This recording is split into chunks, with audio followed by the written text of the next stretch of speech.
Hi friends, welcome to our channel. ఇన్నాళ్ళు మనం science గురించి అలాగే దేవుడి గురించి వీడియో చేసాం. ఈ మధ్యకాలంలో గోస్ట్ గురించి వీడియో సరిగ్గా రాలేదు. సో ఇప్పుడు మనం మళ్ళీ దెయ్యాల ప్రపంచంలోకి వెళ్ళిపోదాం. రీసెంట్గా నేను అప్లోడ్ చేసిన కామిని పిశాచి మీరు చాలామంది చూసి ఉంటారు. చూడకపోతే చూసేయండి, ఎందుకంటే ఇది దాని కంటిన్యూషన్. అంటే కామిని పిశాచి పార్ట్ 3, పార్ట్ 2, 1 ఎవరైనా చూడకపోతే వెళ్ళి చూసేయండి. అది చూసిన తర్వాత ఈ వీడియోని చూడండి. సో నేను యాక్చువల్గా కామిని పార్ట్ 2 చేసి ఆపేద్దాం అనుకున్నాను, కానీ మీలో చాలామంది నాకు పార్ట్ 3 కావాలని కమెంట్ చేశారు. అందుకనే కామిని పిశాచి పార్ట్ 3తో పాటు మొత్తం ఈ కామిని పిశాచి సిరీస్ మొత్తం ఇదంతా కంప్లీట్ చేయాలని అనుకుంటున్నాను. ఈ స్టోరీ అయితే చాలా ఇంట్రెస్టింగ్ ఉంటుంది, కానీ థంబ్నెయిల్స్ మాత్రం సేమ్ ఉంటాయి. అది ఒకటి గుర్తుంచుకోవాలి మీరు. ఎవ్రీ థంబ్నెయిల్ ఒకటే ఉంటుంది, కానీ ఆ కింద పార్ట్ 3, పార్ట్ 2 అని నేమ్ ఒకటే మారుతుంది. దాన్ని బట్టి మీరు వీడియోని చూసేయచ్చు. అలాగే ఎప్పుడూ చెప్పేదే, కొత్త వారు ఎవరైనా మన ఛానల్కి వస్తే సబ్స్క్రైబ్ చేసుకోండి. మన ఇట్స్ యువర్ తేజ ఛానల్లో ఒక మెంబర్ అయిపోండి. మన ఛానల్లో మెంబర్ అంటే ఒక ఫ్యామిలీ కింద లెక్క.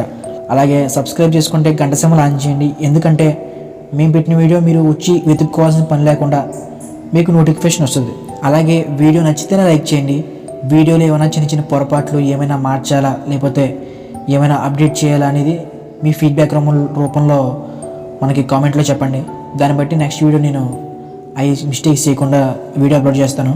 సో ఇప్పటికే వీడియో చాలా లైక్ చేశాను. ఇక లేట్ చేయకుండా కామిని పిశాచి పార్ట్ 3 స్టోరీలోకి వెళ్ళిపోతాం.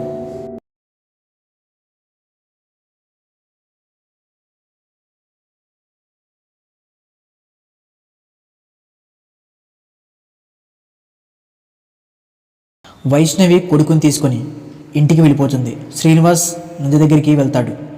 అక్కడ జనాలతో ఖాళీ లేకుండా ఉంటుంది. పోలీసులు కూడా ఉంటారు. ఎంత పరిశీలించి చూసినా అతను ఎవరు అనేది అర్థం కాదు. అప్పుడు సిఐ సింహాద్రి ఇలా అంటాడు, ఎవరయ్యా సత్తి? ఎక్కడ? సత్తి అంటే కానిస్టేబుల్. ఏంటిది, నీకేమైనా అర్థమవుతుందా? ఒళ్ళంతా గోర్లతో గీడ్చి ఉంది. జంతువు పంటిగట్లు కూడా ఉన్నాయి. ఇంకో భయంకరమైన దృశ్యం ఏంటంటే కళ్ళు లేకుండా శవం ఒక్క రాత్రిలోనే పూర్తిగా పాడైన వాసన వస్తుంది.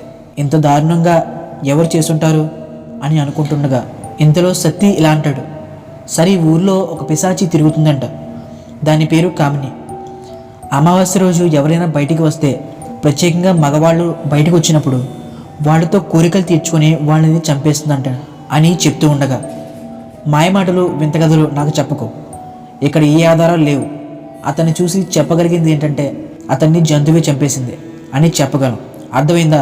అదే రాయ్, కామిని లేదు యామిని లేదు అని అంటూ వెళ్ళిపోతుంటే కామిని అనే పేరు విన్న శ్రీనివాస్కు వెన్నెలో వణుకు మొదలైంది.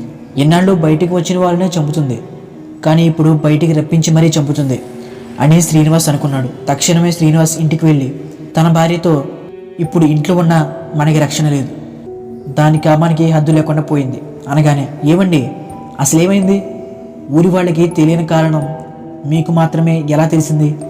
చంపేది ఎవరో అందరికీ తెలుసు, కానీ ఎందుకు చేస్తుందో మీకు మాత్రమే తెలుసు, చెప్పండి అని అడుగుతుంది. తెలియనివ్వకు అంటాడు. సరే పద లోపలికి అని వెళ్తారు.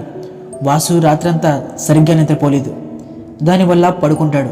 ఎవరూ వాసుని నిద్రలేపరు. అలా మధ్యాహ్నం అయిపోతుంది. అప్పుడే నిద్రలేచి ఫ్రెష్గా భోజనం చేస్తాడు. కాసేపు ఇంట్లోనే ఉండి సాయంత్రం సమయానికి బయటికి వెళ్ళాలి అనుకుంటాడు. వాసు సాయంత్రం బయటికి వెళ్ళి ఇంటికి వస్తాడా లేదా అందరిలాగే ఆ కామిని పిశాచికి బలైపోతాడా అనేది తెలుసుకోవాలనుకుంటే పార్ట్ 4 కోసం కామెంట్ చేయండి. మీరు కామెంట్ చేస్తేనే మనం వీడియోస్ అనేది పెట్టడం జరుగుతుంది. ఇది కేవలం మీ అభిప్రాయం, అలాగే మీ ఇష్టం ప్రకారమే మన ఛానల్ అనేది రన్ అవుతుంది. ఇక్కడ దాకా మీరు వీడియో చూసారంటే ఎంతో కొంత నచ్చి ఉంటుంది. మీకు ఎలా అనిపించిందో కామెంట్ చేయండి. అలాగే ఈ వీడియో ఇక్కడ దాకా చూసినందుకు thanks for watching. Me support చాలా విలువైనది.